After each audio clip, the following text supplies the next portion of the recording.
Great news in the fight for consumer freedom in California. California Democrat politicians suffer big setbacks in their effort to ban gas-powered cars and gas appliances in your homes. Coming up, I'll tell you what's happening, how we're leading the fight, and how you can help.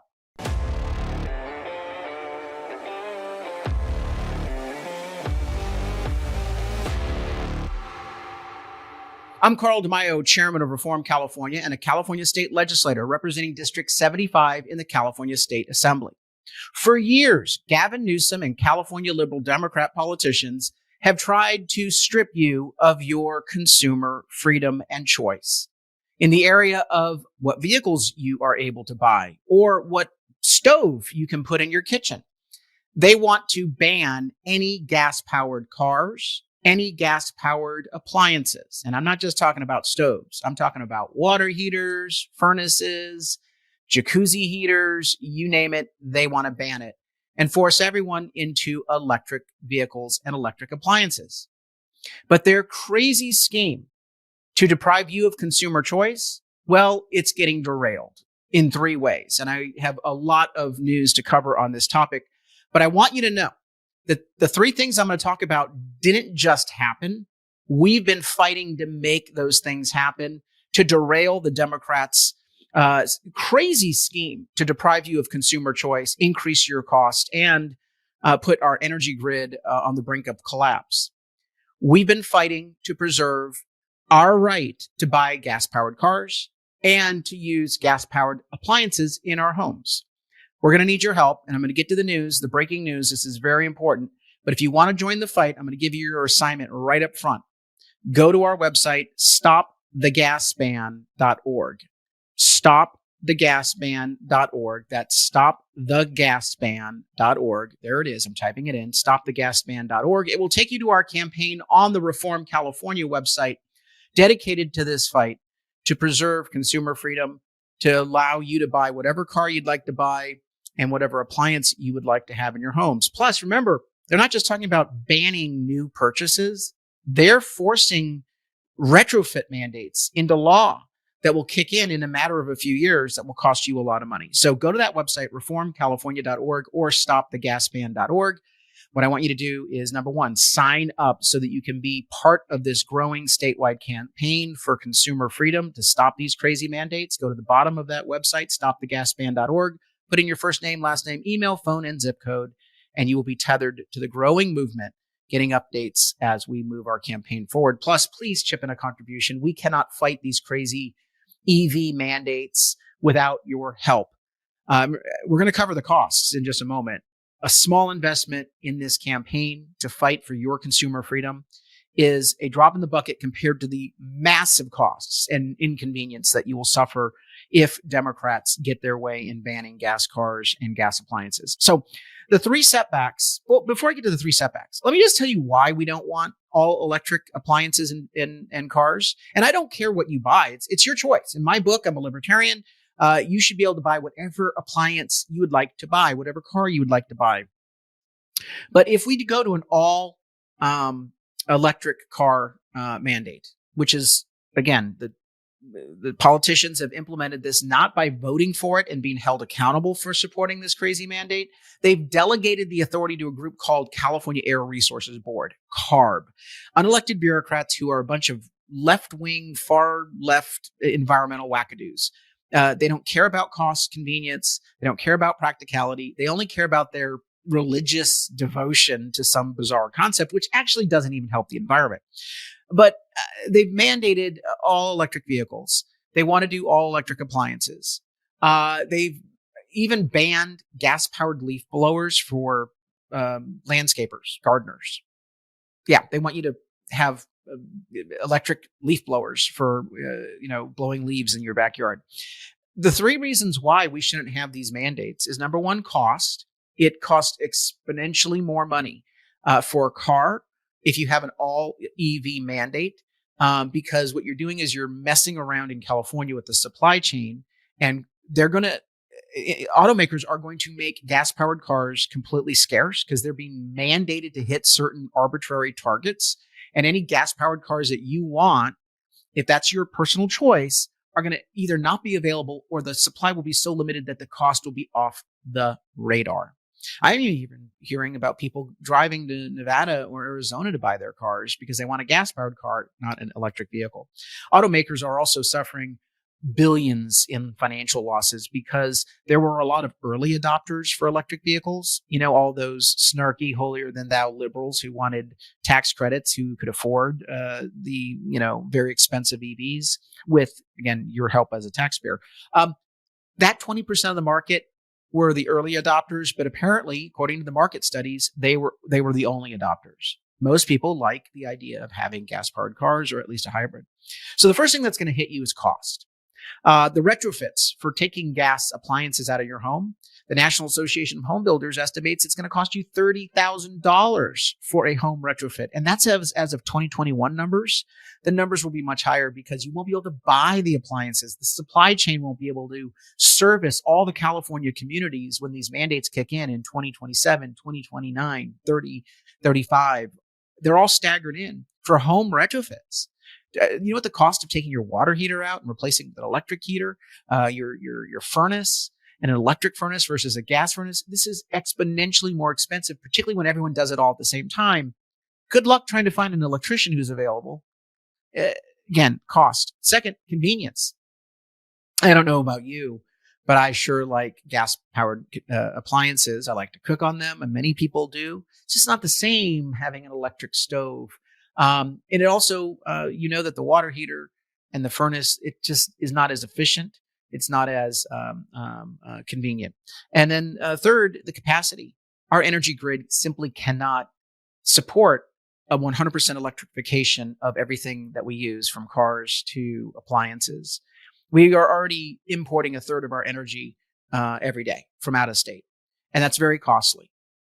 By the way, they say that we need to do this for the environment, but none of this helps the environment because gas is actually far more environmentally efficient than trying to import electricity from across power lines. It's very efficient when you use 98% of the value of natural gas at the source versus what they're doing right now. And most of the energy we're importing is actually coming from natural gas power plants far, far away, like in New Mexico, in the country of Mexico as well. We're importing across the Mexico border, in Arizona, in Nevada. All of that loses electricity as you're transporting it. So you're wasting electricity at that point.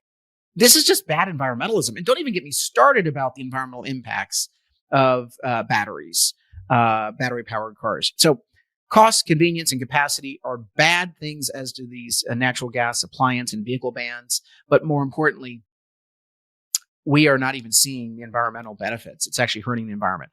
So here are the three things that have happened this week. Well, not just this week, in the past several months as we've been fighting these natural gas appliance bans and the gas-powered car ban. First and foremost, Trump. Second, lawsuits. Third, elections. Oh, yes. So on the first thing, Trump has come in and basically said enough is enough. He is going to repeal the Biden administration waivers that allowed these politicians to implement the gas-powered car ban. So it says here in the New York Post, Trump begins to roll back Biden EV mandate in biggest day of deregulation in American history. The EPA had to give California a waiver from federal laws in order to do a gas-powered car ban. That's now been nullified. In addition, the Department of Energy, the EPA, and other agencies have to approve natural gas appliance bans. Those regulatory approvals have also been killed by President Trump. So Trump is the first reason to celebrate the fact that we've been able to stop and block these crazy anti-consumer choice mandates. Second, lawsuits. The California Restaurant Association sued the city of Berkeley successfully 2 years ago and won, overturning a natural gas appliance ban in that city. Now, a tweaked version of that natural gas appliance ban and retrofit has been implemented by the South Coast Air Quality Management District in Southern California. The National Association of Home Builders, 9 other business groups have now sued to overturn that. I believe the lawsuit will be successful.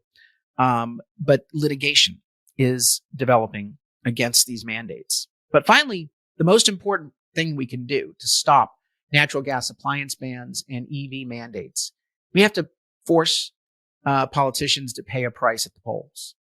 Because Democrats keep telling you that, oh, everyone wants an electric vehicle and everyone supports these mandates. It's the right thing to do. If you want a gas-powered car, you're the weird one.